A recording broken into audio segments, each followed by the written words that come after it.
As I said earlier, China and India have very different karmas.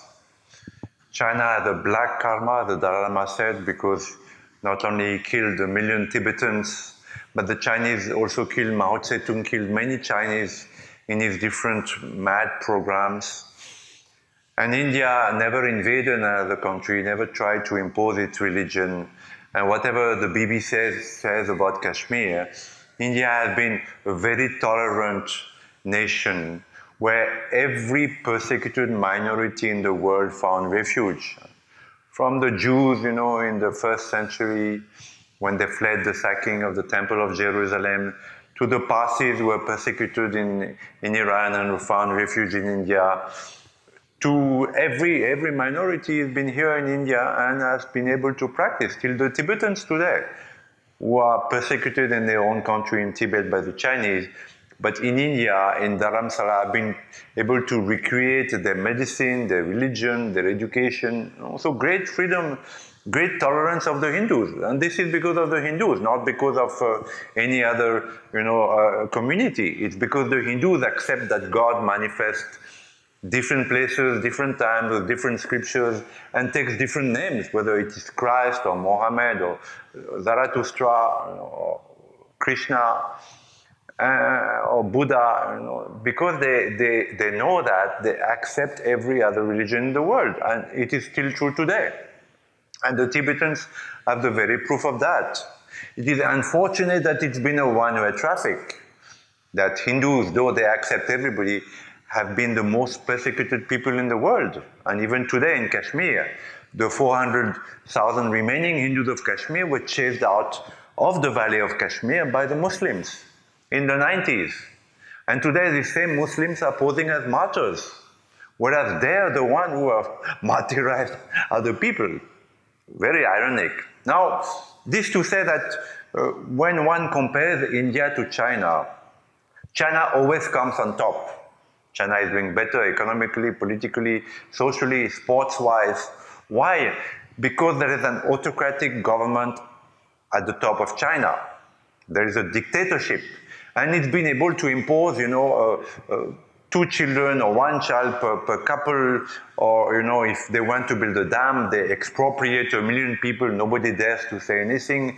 There are no human rights in China, you cannot protest the government.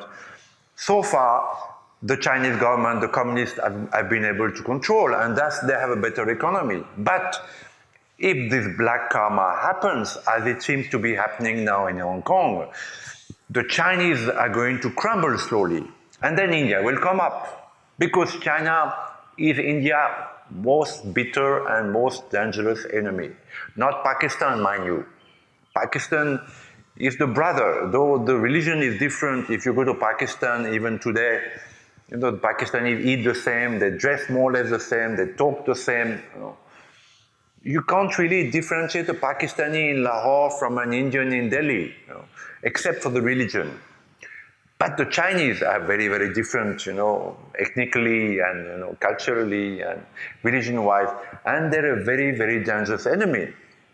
Mr. Ajit Doval knows it. He told me once, he asked me the question, whom do you think is India's most dangerous enemy, Pakistan or China? And without hesitating, I said China. And he agreed with it.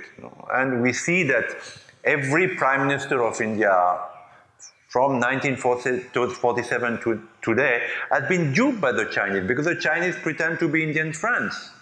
On one hand, they come and praise you and, and shake your hand, and on the other, they stab you in the back, as they're doing now. China has raised the Kashmir issue in the United Nations Security Council, of which it is a member, on behalf of Pakistan.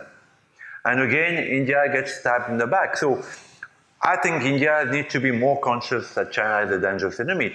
If the black karma of China catches up with them, then it's going to be easier for India, because China, from a strategic point of view, because of Tibet, because Nehru allowed the Chinese not only to take over Tibet, but also recognize the Chinese right over Tibet. Because of Tibet, the Chinese can swoop down in case of a war, and it happened already in 1962. In case of a war, China has a huge strategic advantage because it swooped down from Tibet, which is on a height, towards Arunachal Pradesh and then Assam and the plains of India. In 62, this is what they did. And if there is another war between China and India, and I for one think that it's a very distinct possibility because the Chinese are claiming Arunachal Pradesh, they're claiming parts of Assam. They're always trying to belittle India because they have understood that India is their competitor, economic competitor, political competitor, nuclear competitor, military competitor. So the Chinese, are intelligent and they are trying to surround India from all sides, and they've succeeded. In Nepal, the Chinese have a very important presence because the government is Maoist. In Sri Lanka, the Chinese have invested heavily in ports, In Burma, they've also invested there. So, in Kashmir, they're supporting Kashmir, the independence of Kashmir, of Indian Kashmir. So the Chinese have been very clever and India has been sleeping.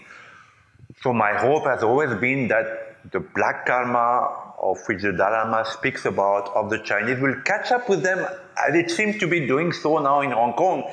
And then India will come up because India is a natural superpower, democratic superpower of Asia. Over China, better than China. They have to do better than China because they kept their spirituality alive, whereas the Chinese killed their own spirituality.